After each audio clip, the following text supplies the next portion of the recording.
ज्यांनी संपूर्ण विश्वाला मानवतावादाचा नवा विचार दिला आणि संपूर्ण विश्वामध्ये 2600 वर्षापूर्वी या ह्युमॅनिटी बेस्ड फिलॉसॉफीची मुहूर्तमेढ रोवली ते महाकारुणिक तथागत भगवान बुद्ध। या तथागतांच्या तत्वज्ञान रूपी विचारांचा ठेवा मानवतावादी रूपी अमूल्य असा ठेवा ज्यांनी आपल्या अथक परिश्रमातून अपार अशा कष्टातून हाल अपेष्टा सहन करून त्या काळामध्ये शास्त्रीय दृष्टिकोन लोकांच्या मनामध्ये रुजविण्याचा ज्यांनी कसोशीनं प्रयत्न केला ते विश्वमानव भारतीय संविधानाचे शिल्पकार बोधिसत्व भारतरत्न डॉक्टर भीमराव रामजी आंबेडकर आणि या देशामधल्या तमाम महापुरुषांना मी सर्वप्रथम विनम्रपणे अभिवादन करतो।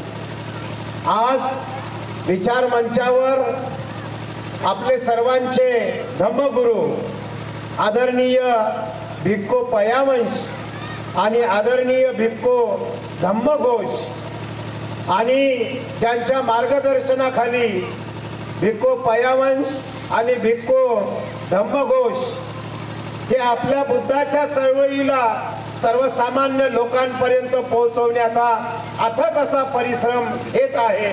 त्यांचे धम्मगुरु आदरणीय डॉक्टर उपगुप्त महाथेरो आणि इतर सर्वांना मी विनम्रपणे अभिवादन करतो। आज आपल्या या पूर्णा शहरामध्ये भारतरत्न डॉक्टर बाबासाहेब आंबेडकर यांची 134वी जयंती आणि तथागत भगवान बुद्ध यांची 2568वी जयंती सार्वजनिक जयंती मंडळ पूर्णा तालुका पूर्णा जिल्हा परभणी यांच्या संयुक्त विद्यमाने या भल्या मोठ्या ग्राउंडवर आपण सर्वांच्या उपस्थितीमध्ये संपन्न होत आहे। तेव्हा माझी सर्वांना एक नम्र विनंती आहे की या मंडळाच्या पदाधिकाऱ्यांसाठी एक जोरात कडाडून टाळी वाजवा। काही लोक टाळ्या वाजवत नाही, जरा जोरात वाजवा बघा। आणि एवढ्या मोठ्या संख्येनं या ठिकाणी आमचे बौद्ध उपासक उपासिका उपस्थित आहे याचा मला सार्थ अभिमान आहे। विचार मंचावर उपस्थित असलेले ज्यांनी आता तडाखेबाज मी त्यांना म्हणत होतो की सर आमच्यापेक्षा भाषण आपलंच चांगलं झालेलं आहे, कारण या वयामध्ये सुद्धा बाबासाहेबांविषयी असलेलं जे रक्त आहे बाबासाहेबांचे जे विचार आहे ते त्यांच्या रक्तामध्ये बोलताना आपल्याला दिसले। म्हणून आमच्या प्रकाश भाऊ कांबळेसाठी एक जोरात टाळी तुम्ही वाजवा। विचार मंचावर भारदस्त व्यक्तिमत्व उपस्थित आहेत। खरं तर ते माजी उपनगराध्यक्ष आहे, मला तर वाटतं ते नगराध्यक्षच आहे बघा। आणि म्हणून साहेबासाठी सुद्धा एक जोरदार टाळी आपण वाजवली पाहिजे। यानंतर बौद्धाचार्य साहेब आहेत, चेतनजी वाघमारे साहेब आहेत, राजकुमार सूर्यवंशी साहेब आहेत, साहेबरावजी सोनवणे आहेत, प्रवीण कनपुटे आहेत, कापुरे साहेब आहे, अतुलजी गवळी साहेब आहेत, ॲडव्होकेट जोंधळे साहेब आहे, बालाजी देवकुरे साहेब आहे, महाबोधी चॅनलचे माझे सहकारी ज्यांना सत्कार कधी आवडलेला दिसत नाही ते नको म्हणत होते बघा, त्यांच्यासाठी पण एक टाळी वाजवा। कारण हा सर्व कार्यक्रम सर्व फेसबुक लाईव्हच्या माध्यमातून हजारो लोकांपर्यंत पोहोचणार आहे आणि ज्यांचं नाव घेतल्याशिवाय मला माझं भाषण चालू करता येणार नाही ते आमचे हिवाळे सर, ज्याने अनेक दिवसापासून माझ्याशी संपर्क ठेवला आणि अतिशय मितभाषी असं व्यक्तिमत्व आमचे हिवाळे सर, राजू डोंगरे सर आणि या जयंती उत्सव समितीचे तमाम माझे सर्व सहकारी बंधू भगिनी आणि माझ्या समोर बसलेला एवढ्या मोठ्या संख्येनं उपस्थित झालेला हा सगळा माझा बौद्ध अनुयायी आणि इकडे बसलेल्या माझ्या सर्व उपासिका बंधू आणि भगिनींनो, खरं म्हणजे वेळ खूप झालेला आहे, परंतु या ठिकाणी मला निमंत्रण दिलं आणि मी माझ्या परिवारासह आलो, कारण पूर्णा शहर हे मला वाटतं या देशामध्ये बौद्ध संस्काराचं अतिशय महत्वाचं असं प्रेरणास्थान आहे. कारण या ठिकाणी आपले सर्वांचे धम्मगुरु डॉक्टर उपगुप्त महाथेरो यांचं वास्तव्य आहे. आम्ही आमच्या लातूरमध्ये भिक्खू पयानंद थेरो यांच्या मार्गदर्शनाखाली काम करतो आणि त्यांच्यामुळे आमच्यामध्ये मोठ्या प्रमाणामध्ये धम्म चळवळीविषयी एक आपुलकी आदर निर्माण झालेला आहे. आणि तुम्ही तर एवढे सुखी आणि समृद्ध आहेत की ज्या भिक्खू पयानंद थेरो यांना घडवलं ते डॉक्टर उपगुप्त महाथेरो आपल्या शहरामध्ये वास्तव्य करताय. तुम्ही किती महान आहेत याची कल्पना मला या ठिकाणी येते. मी आपला अधिक वेळ घेणार नाही, परंतु माझ्या आवडीचा जो विषय आहे तो आहे बुद्ध विहार. माझ्या माता भगिनींनो, आपल्या शहरामध्ये अतिशय देखणं असं बुद्ध विहार आहे. आणि ज्यावेळी मला हिवाळे सरांनी निरोप दिला की सर तुम्हाला 14 एप्रिलला यायचं आहे, पण मी 14 एप्रिल माझ्या गावामध्ये साजरी करायचं ठरवलं होतं. कारण गावामध्ये प्राचार्य झाल्यानंतर माझं भाषण काही तिथं झालं नव्हतं सर. गावामधल्या तमाम लोकांनी मला निमंत्रण दिलं होतं, म्हणून 14 एप्रिलला मला येता आलं नाही. आणि त्यामुळे मग आजची तारीख हिवाळे सरांनी ठेवली. मला तारीख वगैरे त्यांनी विचारली नाही, कारण पूर्णा म्हटलं तर मी कधीही आणि केव्हाही वेळ काढून येईल. कारण डॉक्टर उपगुप्त महाथेरो या शहरामध्ये राहतात, ज्यांनी हजारो भिक्खू घडवले. नुसते घडवले नाही तर अनेक ठिकाणी चांगलं काम ते करत आहे. त्यांच्या आशीर्वादासाठी मी माझ्या कुटुंबासह आलो. आणि आज माझ्यासाठी अत्यंत आनंदाचा दिवस आहे, कारण आज माझा जन्मदिवस पण आहे बघा. 24 एप्रिल हा माझा जन्मदिवस आहे. मला फार आनंद वाटतो. बाबासाहेबांचा जन्म 14 एप्रिलला झाला आणि माझ्या आई वडिलांनी मला बरोबर 10 दिवसानं 24 एप्रिलला माझा जन्म झालेला आहे बघा. आणि म्हणून अशा पवित्र दिनी, पवित्र ठिकाणी, पवित्र लोकांमध्ये, आदरणीय पवित्र अशा भिक्खू संघामध्ये मला जर भाषण करायला मिळत असेल तर मी माझ्या सहचारिणी सोबत सुद्धा, माझ्या मुलासोबत सुद्धा या ठिकाणी आलेलो आहे. आणि माझी नम्र विनंती तुम्हाला आहे की आजचा काळ हा आपल्याला आराम करण्याचा काळ नाहीये. आता आपल्याला बाबासाहेबांचे विचार माहिती आहे. असा एकही माणूस तुम्हाला दिसणार नाही की ज्यांना बाबासाहेबांचं नाव माहित नाही, ज्यांना तथागत माहित नाही. साऱ्या विश्वाला माहिती आहे. पण आताची वेळ काय आहे? आता बाबासाहेबांचे विचार तुमच्या मानवी जीवनामध्ये, तुमच्या व्यवहारामध्ये कृतीशील पद्धतीनं आचरण करण्याची वेळ आता आलेली आहे. आणि म्हणून माझ्या सगळ्या बौद्ध उपासक उपासिकांनो, जर बाबासाहेब आपल्या आयुष्यात आले नसते, क्षणभर विचार करून बघा, जर बाबासाहेब आमच्या आयुष्यामध्ये आले नसते तर हा गोंधळी केनीचा यवतमाळ जिल्ह्यामधला एक गरीब कुटुंबामधला उपासक हा कधीही डॉक्टरेट झाला नसता. विद्यापीठाच्या BOS वर अध्यक्ष म्हणून तो कधीही गेला नसता. नवे 4 जिल्ह्याचं विद्यापीठ आपलं आहे, स्वामी रामानंद तीर्थ मराठवाडा विद्यापीठ. तर या 4ही जिल्ह्यामध्ये उत्कृष्ट शिक्षक पुरस्कार 2017-18 साली या संजय गवईला कधीच मिळाला नसता.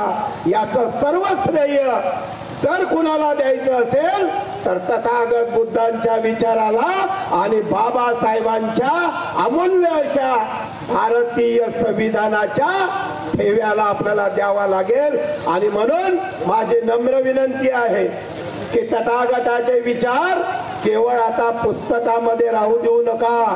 तथागताचे विचार तुमच्या व्यवहारामध्ये कसे आणता येईल याचा विचार तुम्ही करा.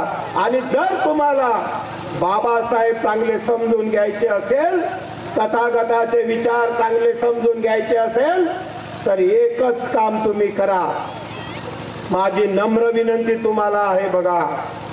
काय करा तुम्ही आपल्या वेळातला वेळ काढून बुद्ध विहारामध्ये येत चला. मी नेहमी सांगतो बघा सर, आपल्या समाजामध्ये 4 प्रकारची लोक आहेत बुद्ध विहाराच्या संदर्भामध्ये. त्यातला पहिला प्रकार असा आहे, बुद्ध विहारामध्ये मी अनेकदा जातो, अनेक ठिकाणी जातो, तेव्हा पहिला प्रकार मला असा दिसतो की स्वतः बुद्ध विहारामध्ये येतात पण कुटुंबातला एकही माणूस बुद्ध विहारामध्ये त्या ठिकाणी मला दिसत नाही. हा पहिला प्रकार. दुसरा प्रकार असा आहे, कुटुंबामधले लोक विहारात येतात पण स्वतः मात्र त्या कुटुंबामध्ये त्या विहारामध्ये कधीच तो व्यक्ती येत नाही. हा दुसरा प्रकार. तिसरा प्रकार मोठा घातक आहे बघा आणि तो आपल्यासाठी अत्यंत मारक आहे. तिसरा प्रकार कोणता आहे? बुद्ध विहारामध्ये कुटुंब प्रमुखही येत नाही आणि त्याच्या कुटुंब, बघा आमची मावशीला हसू लागली बघा, बरोबर आहे मग त्या मास्तरचं बघा, आहे का नाही? तिसरा प्रकार घातक आहे. तिसरा प्रकार असा आहे की स्वतः सुद्धा विहारात येत नाही आणि कुटुंबामधला पण कोणी येत नाही आणि दुसऱ्यालाही जाऊ देत नाही. हा अत्यंत घातक असा प्रकार आहे. मात्र चौथ्या प्रकारावर माझी श्रद्धा आहे. चौथा प्रकार असा आहे, स्वतःही आपल्या विहारात येतात आणि आपल्या कुटुंबाला सुद्धा आणतात. ती मावशी आणते बघा सगळ्या कुटुंबाला, बघा मी आणलं का नाही माझ्या कुटुंबाला. आणि म्हणून तुम्ही आता चौथ्या प्रकारचे बनले पाहिजे अशी माझी नम्र विनंती आहे. बरं, बुद्ध विहारात का जायचं त्याची मी 10 कारणं तुम्हाला सांगतो बघा.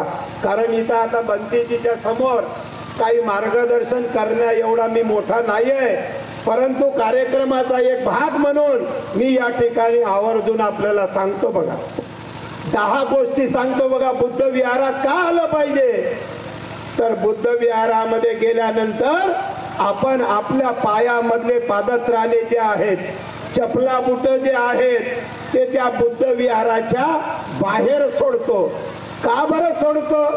कारण चपला बुट हे जे आहेत हे थोडे चालण्यानं हिवाळेसर घाण होतात आणि घाण झाल्यामुळे ते चपला जोडे आपण बाजूला काढतो आणि चपला बुट बाजूला काढून बुद्ध विहारात जातो. ज्याप्रमाणे तुम्ही पायातले बुट चपला बाहेर काढता त्या क्षणी तुमच्या मनामध्ये असलेले घाणेरडे विचार, तुमच्या मनामध्ये असलेले नकारात्मक विचार ते सुद्धा त्या पायरीवर चपला सहित गळून पडतात आणि स्वच्छ मनानं तुम्ही कुठं जाता? बुद्ध विहारामध्ये जाता. पहिली गोष्ट म्हणजे बुद्ध विहार तुमचं मन, तुमचं शरीर, तुमची बुद्धी स्वच्छ करण्याचं अत्यंत महत्वाचं प्रेरणास्थान आहे आणि म्हणून बुद्ध विहारात आपण गेलं पाहिजे. दुसरी महत्वाची गोष्ट आहे बघा, बुद्ध विहारात गेल्यानं काय होते.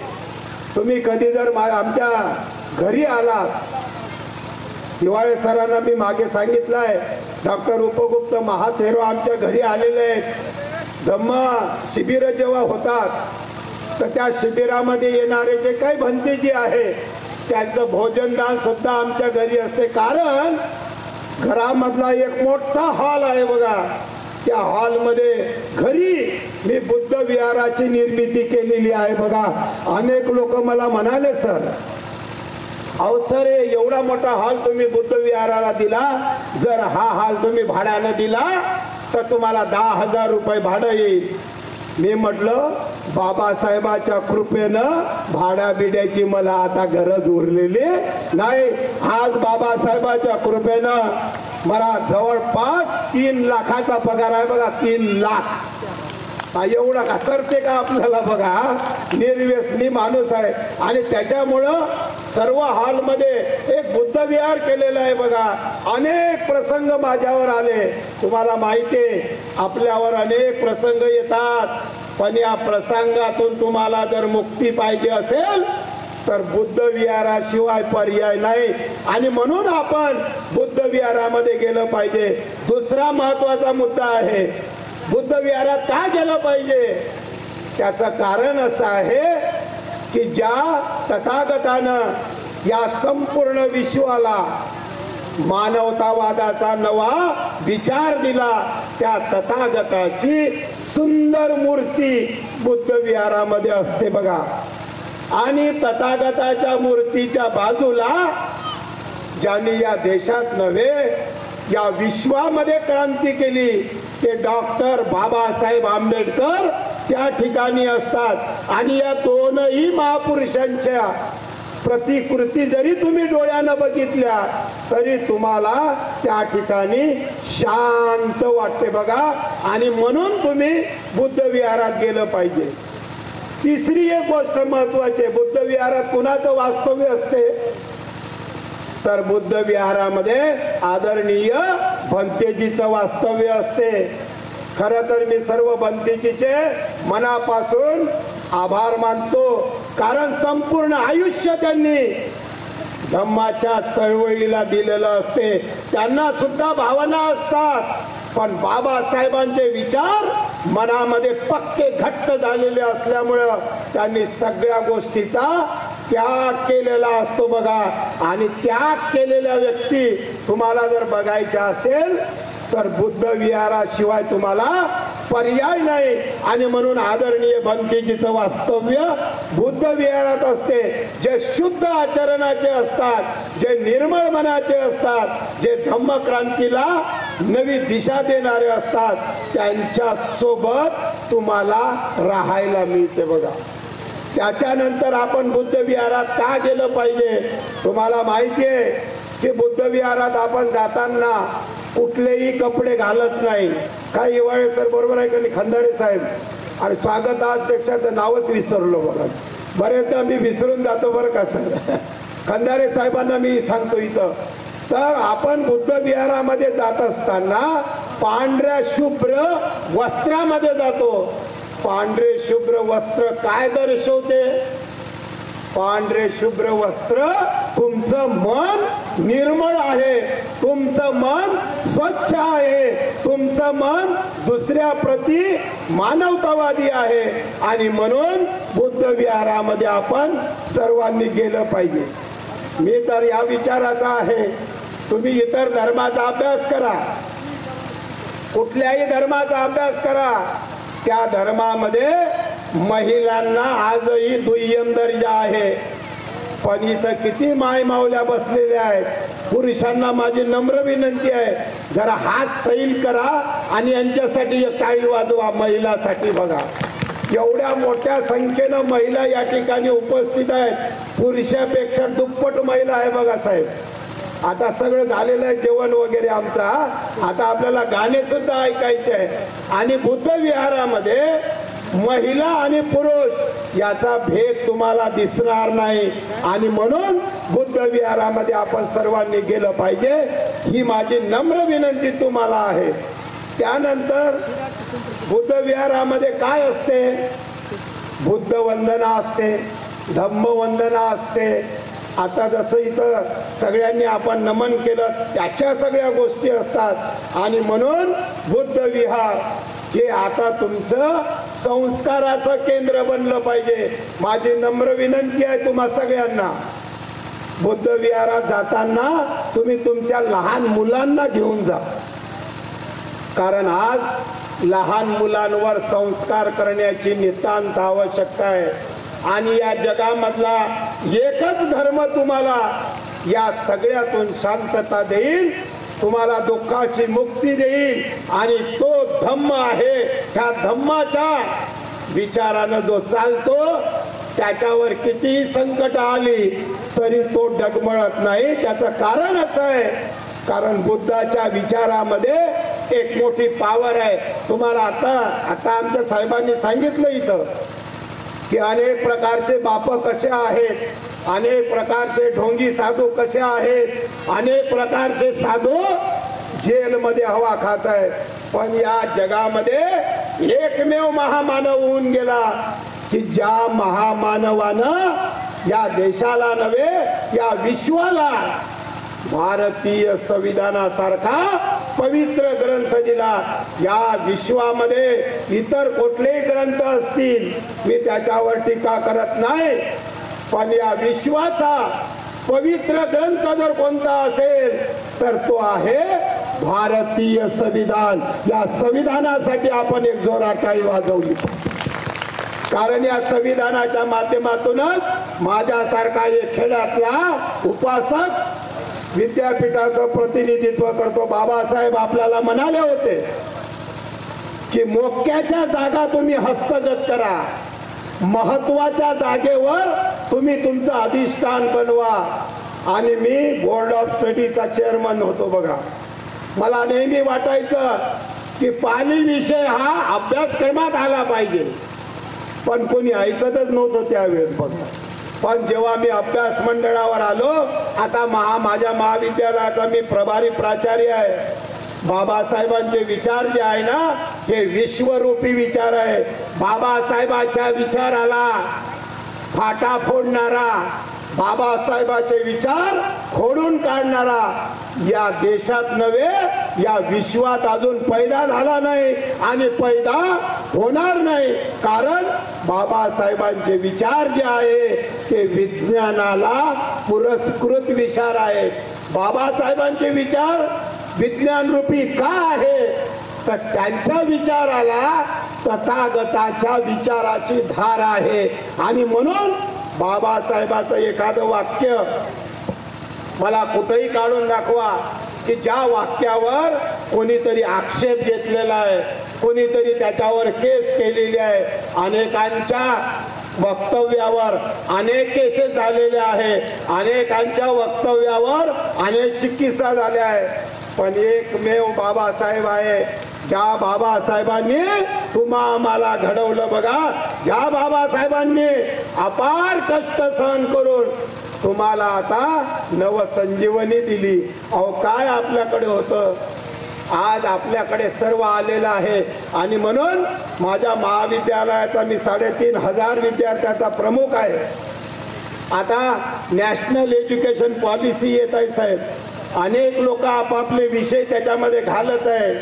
मी सुद्धा आग्रह धरला की आपल्या महाविद्यालयामध्ये इतर विषयासोबत पाली विषय हा असलाच पाहिजे. आणि हा पाली विषय ज्युनियर कॉलेजला आणि सिनियर कॉलेजला या वर्षीपासून चालू झालेला आहे बघा, जो बंद पडलेला होता. मी तर आपल्या बनतेजीचा मनापासून आभार व्यक्त करतो, कारण वेरूळ अजिंठाला लवकरच आता पाली विद्यापीठाची निर्मिती होणार आहे आणि पाली विषय हा आता विश्वाचा विषय बनणार आहे. आणि म्हणून बाबासाहेबांचे उपकार, तथागतांचे विचार हे आपल्यापासून तुम्ही दूर जाऊ नका. जरा आपल्या समाजात आता काय झालंय की जो तो आपलंच बघू लागलाय बघा, आपल्याच घरावरचा मजला कसा वाढेल हेच बघू लागलेलं आहे. जरा दुसऱ्याचाही विचार करा, दुसऱ्याशी प्रेमानं वागा. माझ्या माय मावल्याला माझी नम्र विनंती आहे की तुमच्या घरी असलेले जे वयोवृद्ध लोक आहे ना, तुमचे सासू सासरे आहे ना, यांची चांगली सेवा करा हो तुम्ही. त्या सुनांना माझी नम्र विनंती आहे की तुमच्या घरी तुमचे जे सासू सासरे आहे ना, यांना काही फार मोठं लागत नाही हो, त्यांना काय फार मोठं जेवण पुरणपोळीचं लागत नाही. त्यांना फक्त सुनेचे 2 आनंदाचे शब्द पाहिजे असते. त्यांना असं वाटतं का मी घरी गेल्यानंतर माझ्या सुनेनं मला म्हणाव, बाबा चहा करू का? करू नका हो, काही गरज नाही, त्यांना चहाची गरज पण नाही. पण चहा करू का म्हटल्यावर तुम्ही म्हणायचं बाबा बसा, 5 मिनिटांमध्ये मी चहा आणते. द्या नाहीतर नका देऊ, पण तसं तर म्हणा थोडं. आणि हीच इच्छा आमची असते बघा. आमच्या लातूरला एक वृद्धाश्रम आहे, 60 आजी आजोबा त्या वृद्धाश्रमामध्ये आहे. मी त्या आजी आजोबाला विचारलं, सर का तुम्हाला मुलं वगैरे मुली आहे का नाही?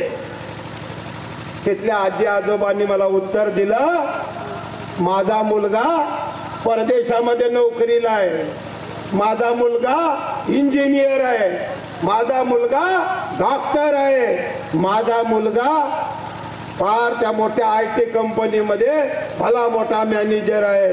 हे जे नावं घेतले ना मी, हे सगळे शिकलेले लोक आहे. पण या शिकलेल्या लोकांचा मी धिक्कार करतो बघा, कारण या शिकलेल्या लोकांनी त्यांचे मायबाप कुठं ठेवले? वृद्धाश्रमामध्ये ठेवले. या आजी आजोबापैकी एकही माणूस मला असं म्हटलं नाही साहेब की माझा मुलगा शेतकरी आहे, माझा मुलगा शेतमजूर आहे, माझा मुलगा कपड्याच्या दुकानामध्ये नोकर म्हणून काम करतो, माझा मुलगा हातगाड्यावर भाजी विकतो. आता नावं घेतलेले लोक हे शिक्षित नाही आहे, यांना शिक्षण नाही आहे, पण मला ह्या लोकांचा सार्थ अभिमान आहे. कारण त्यांचे आई वडील वृद्धाश्रमामध्ये नाही आहे, त्यांचे आई वडील कुठं आहे साहेब? त्यांच्या घरी चटणी भाकर खाऊन मजेत आहे. आणि म्हणून माझी नम्र विनंती तुम्हाला आहे, या सगळ्या वृद्ध लोकांचा, या सगळ्या आमच्या म्हाताऱ्या आजी आजोबांचा तुम्ही सन्मान करा ना, टाळ्या वाजवून एकदा. एवढं जरी तुम्ही केलं तरी आमच्या आजी आजोबांना फार आनंद होईल. कदापि रस्ता तुम्ही वृद्धाश्रमाचा दाखवू नका, माझी नम्र विनंती तुम्हाला आहे. जाता जाता एक गोष्ट सांगणार, आणि तुम्हाला आता आमच्याच लातूरचा, आज आमचे बंतेजी म्हणाले आम्हाला की आज पुण्याला लातूरच दिसते सगळं. या सगळ्या गाण्याचा कार्यक्रम आमच्या प्रतिज्ञेचाच आहे, भाषणही संजय गवईचंच आहे. आणि त्यांना भेटायला आलेले होते रामजी सुभेदार नगरचे लोक, ते सुद्धा लातूरचेच आहे. लातूर आणि पुण्याचा ऋणानुबंध आहे, कारण आमच्या बंतीजीचे शिष्य आमच्या लातूरमध्ये धम्म चळवळ गतिमान करण्याचा प्रयत्न करत आहे. आणि म्हणून पूर्णा आणि आमचं लातूर हे एका जुळ्या भावासारखे आहे. आणि आम्हालाही तुम्ही असंच मार्गदर्शन करावं अशी नम्र विनंती मी आपल्याला करणार आहे. गाण्याचाही कार्यक्रम आहे. प्रतिज्ञा गायकवाड ही त्या झी टीव्हीची फेम आहे बघा. त्यांचे आई वडील, तिचा भाऊ माझा विद्यार्थी आहे, तो सुद्धा आता हरियाणाला नोकरीला लागलेला आहे. आणि म्हणून बाबासाहेबांच्या विचारानं चला, तथागताच्या विचाराची कृतीशील आचरण करा. आमचे आई वडील बाबासाहेबांच्या विचारानं चालले म्हणून मी प्राचार्य झालो. आमचा दुसरा भाऊ मुख्याध्यापक झाला. आमचा तिसरा भाऊ लायब्ररीचा असिस्टंट लायब्रेरियन झाला. माझी चौथी बहीण MSc मॅथमॅटिक्स करून हायस्कूलवर टीचर बनली बघा. आता आमच्या गावात एवढं सुखी कुटुंब कुठलंच नाही बघा. आता चारही लेकरं नोकरीवर आहे बघा. आमचे वडील आमच्या गावामध्ये टाईट चालते बघा, असे बघा. आमच्याकडून 1 रुपया घेत नाही, त्यांना त्यांचं काय सरत नाही. पण गावामध्ये एक वेळेस आम्ही ताट वाटी घेऊन जेवायला पाटलाच्या घरी गेलेलो आहे, मी त्याचा साक्षीदार आहे. आज हेच पाटील धोतर फाटलं म्हणून आमच्या वडिलाला हाय का काही मागायला येतात बघा. किती मोठं पुण्य आमच्या तथागतानं बाबासाहेबांना केलेलं आहे. बाबासाहेबांमुळं आज आपण ताजे तवाने होत आहे. पण माझी नम्र विनंती तुम्हाला आहे की जसं आमच्या आई वडिलांनी आमच्यावर संस्कार केले तसे तुम्ही संस्कार तुमच्या मुलांवर करा. आणि ह्या मुलांना तुम्ही बुद्ध विहाराच्या धम्म केंद्रामध्ये आणा, त्यांच्यावर चांगले संस्कार करा. ही माझी नम्र विनंती तुम्हाला आहे. माझ्या सर्व बौद्ध उपासक उपासिकांनो, एवढ्या मोठ्या प्रमाणामध्ये मी खरं तर फ्लेक्स लावणारे सगळे आपले कार्यकर्ते आहे बघा, ज्यांनी बॅनरवर बाबासाहेबांचाच फोटो ठेवला. बाबासाहेबांचा फोटो जरी त्यांनी बॅनरवर ठेवला असला तरी बाबासाहेबांचे विचार पहिल्यांदा त्यांच्या मनामध्ये होते बघा. मनामध्ये असल्यामुळे ते बाबासाहेबांचे विचार त्यांनी त्या बॅनरवर आणले. आमच्या कार्यकर्त्यांसाठी एक जोरात टाळी वाजवा ना तुम्ही.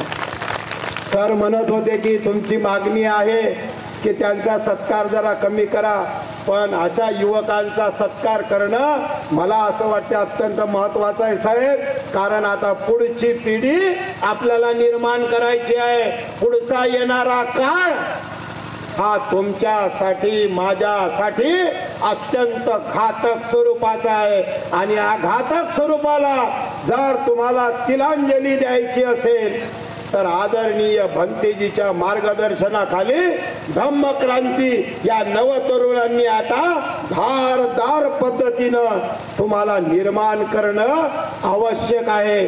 आज माझ्या वाढदिवसाच्या निमित्तानं आमच्या भंतेजींनी माझा सत्कार केला. मला इतका आनंद झाला. मी आता 51 वर्षाचा झालो साहेब. या 51 वर्षामध्ये आमच्या मायबापांनी आमचे वाढदिवसच साजरे केले नाही हो. या पोरांनी चालू केले बघा बापाचा वाढदिवस. आम्हाला का माहिती आहे हो? आम्हाला काहीच माहिती नाही. बरं नाही माहिती काही नव्हतं म्हणून बरं आहे साहेब. आता हे मोबाईल आलं बघा, काय घाणेरडं मोबाईल बघा. बरोबर आहे का नाही? तुम्ही बघू नका रे बाबा जास्त मोबाईल, नाहीतर आपलं जेवण सोडून तुम्ही मोबाईलच बघता बघा. आणि त्या मोबाईलवर काय आहे हो? काय आहे? हे हा हो, हे हा हो. नवरा येते बायको येते भांडते. खरं भांडते का नाही कोणाला माहिती आहे. ते हसते बघा आणि तुम्ही हसता बघा येड्यासारखं. हे बघा तसं नाही आहे. तुम्हाला हसवायचं असेल तर कुटुंबामध्ये चांगला आनंदानं राहा. माझी नम्र विनंती तुम्हाला आहे. आमच्या गाण्याचा संच सुद्धा या ठिकाणी आलेला आहे. एवढ्या मोठ्या संख्येनं महाराष्ट्रामध्ये नव्हे सर, पूर्ण शहर हे संबंध देशामध्ये प्रसिद्ध आहे. का प्रसिद्ध आहे तर इथं जवळपास 70% समाज हा आपला बौद्ध उपासक उपासिकांचा आहे. आणि म्हणून या कार्यकर्त्यांना तुम्ही असंच बळ द्या. आमचे उपनगराध्यक्ष हट्टकट्टे आहे बघा, तुम्हाला काही कमी पडू देणार नाही. सर्व कार्यकर्ते जे आहेत त्यांच्या सोबत आहे बघा. फक्त तुम्हाला काम करण्याची नितांत आवश्यकता आहे. हे काम तुम्ही केलं पाहिजे एवढी नम्र विनंती मी तुम्हाला करणार आहे. आदरणीय भंतेजीच्या समोर म्हणजे ते मागे असं खरं तर मला भंतेजी असे पाठीमागे नको वाटते, पण आता बोलता येणार नाही. कारण आपले धम्मगुरू हे कधीही आपल्या मागे असता कामा नये. कारण धम्मगुरूच्या आशीर्वादानंच आपल्याला आता पुढं जायचं आहे. अशी नम्र विनंती मी तुम्हाला करणार आहे. मला तथागताची एक गोष्ट फार आवडते बघा, तेवढी सांगतो आणि थांबतो. तथागत तुम्हाला सगळ्याला माहिती आहे फार मोठ्या राजाचा सुपुत्र होता आणि केवढं ऐश्वर्य त्यांच्याकडे होतं. आज सगळे लोक कशाच्या मागे लागलेले आहे? सगळे लोक सुखाच्या मागे लागलेले आहे. सुख कसं प्राप्त होईल, धन कसं येईल, पैसा कसा येईल, सुंदर पत्नी कशी मिळेल, सुंदर मुलं कशी होईल, अशाच नादात आहे बघा सगळे. पण तथागतानं या सगळ्या गोष्टीचा त्याग केला आणि तथागतानं या जगाला काय दिलं? तथागताने या जगामध्ये कशाचा शोध लावला? तथागताने या जगामध्ये दुःखाचा शोध लावला. दुःख कोणालाच आवडत नाही, पण तथागतानं दुःखाचा शोध लावला. नुसता शोध लावला नाही, दुःखाच्या कारणांची मीमांसा केली. नुसतं कारणांची मीमांसा केली नाही, तर दुःखापासून मुक्ती मिळवायची असेल तर काय केलं पाहिजे याचं आचरण सुद्धा तुम्हाला दिलंय. मला सांगा, त्या काळामध्ये दुःखाचा शोध घेणारा एकमेव जर कोणता मानवतावादी पुरुष असेल तर तो केवळ आणि केवळ तथागत भगवान बुद्ध आहे. या इतिहासामध्ये अनेकांच्या नोंदी असतील, पण माझं मन म्हणते बघा, या विश्वाचा खरा मानसशास्त्र जर कोण असेल, खरा मानवतावादी व्यक्तीचा या सगळ्या विचाराचा पुरस्कार करणारा एकमेव व्यक्ती जर कोण असेल तर ते आहे तथागत भगवान गौतम बुद्ध। इतरांपेक्षा तथागताला आपण मानलं पाहिजे ही नम्र विनंती मी तुम्हाला करणार। आणि वेळ भरपूर झालेला आहे, मी काय शिक्षक आहे बघा, एवढे चांगले सगळे उपासक उपासिका समोर बसलेले असताना माझं कधी थांबणार नाही। पण आमचा संच सुद्धा आलेला आहे। आम्हा शिक्षकांना कसं आहे, बोलायची फार सवय असते। रिटायर झाल्यानंतर हे सगळे घरामध्ये काही त्यांना फारशी संधी नसते बघा, कारण आयुष्यभर दुसऱ्याला मार्गदर्शनच केलेलं असते। पण रिटायरमेंट झालेल्या सगळ्यांना माझी नम्र विनंती आहे, आमच्या इथं रेल्वेचे रिटायर झालेले आहेत बघा साहेब, आता काही घरी जास्त बोलायचं नाही साहेब आपण।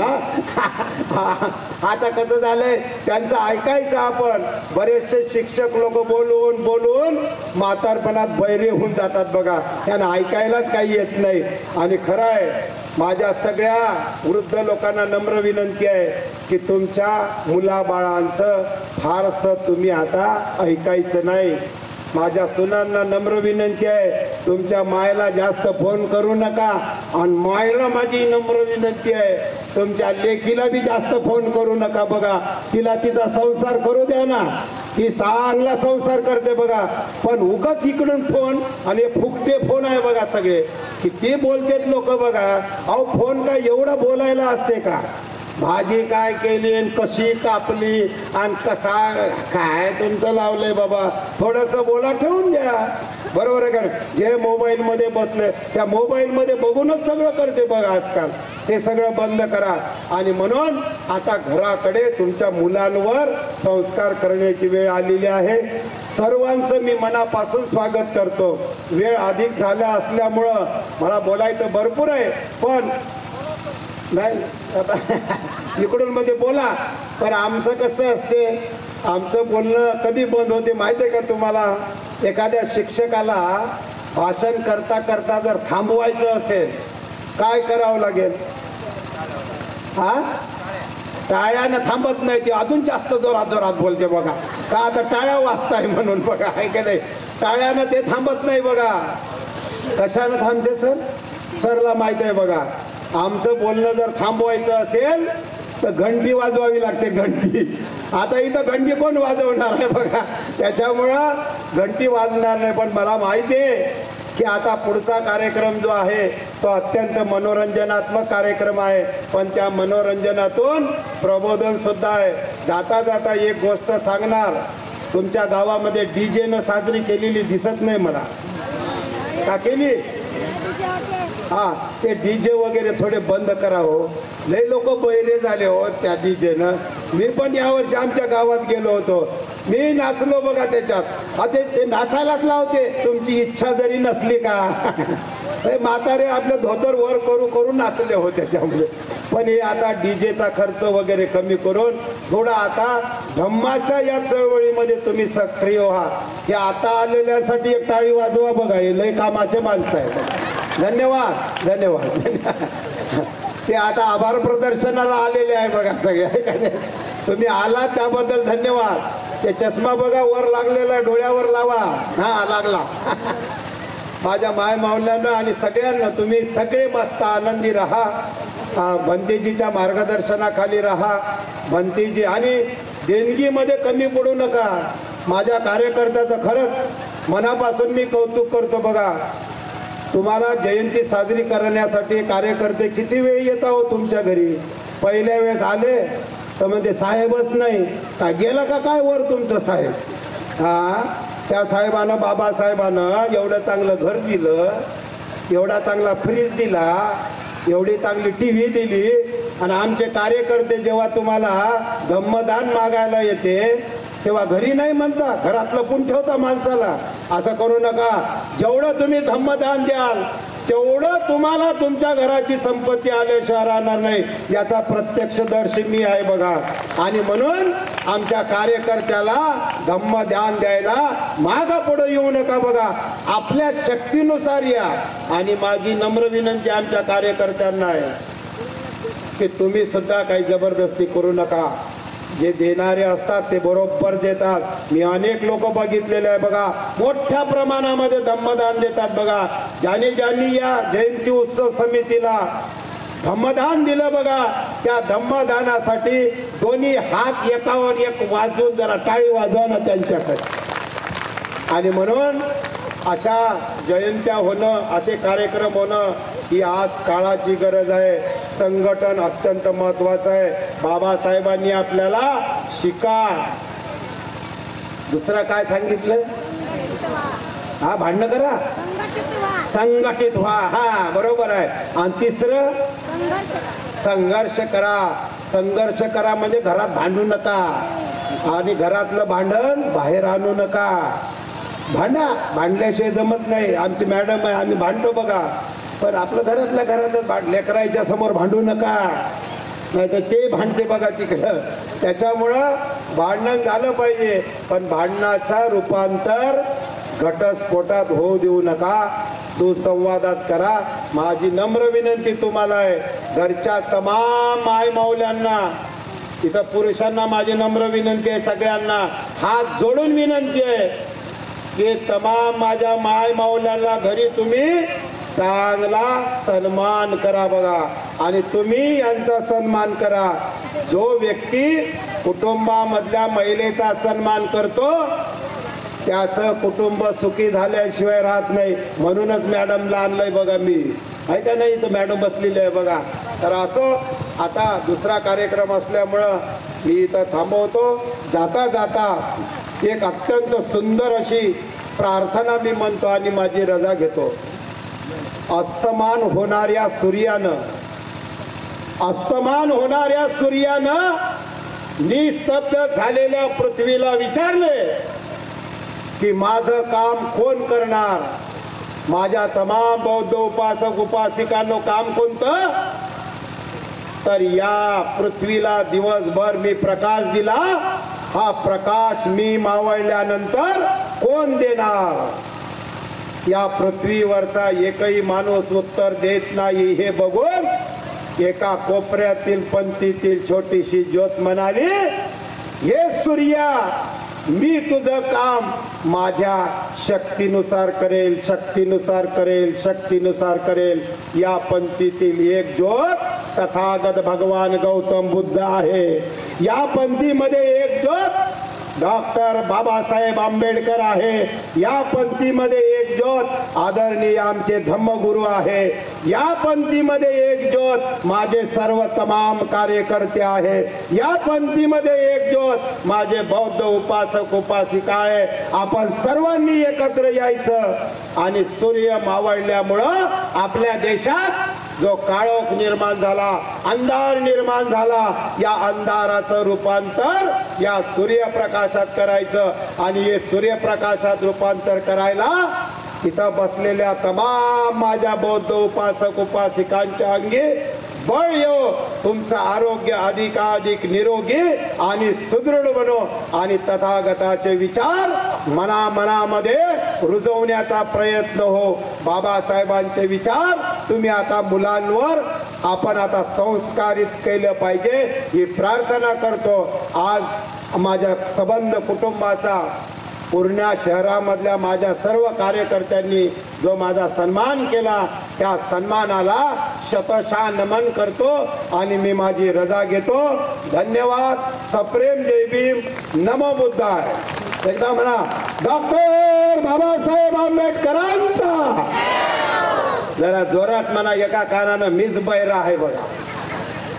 डॉक्टर बाबासाहेब आंबेडकरांचा. डॉक्टर बाबासाहेब आंबेडकरांचा.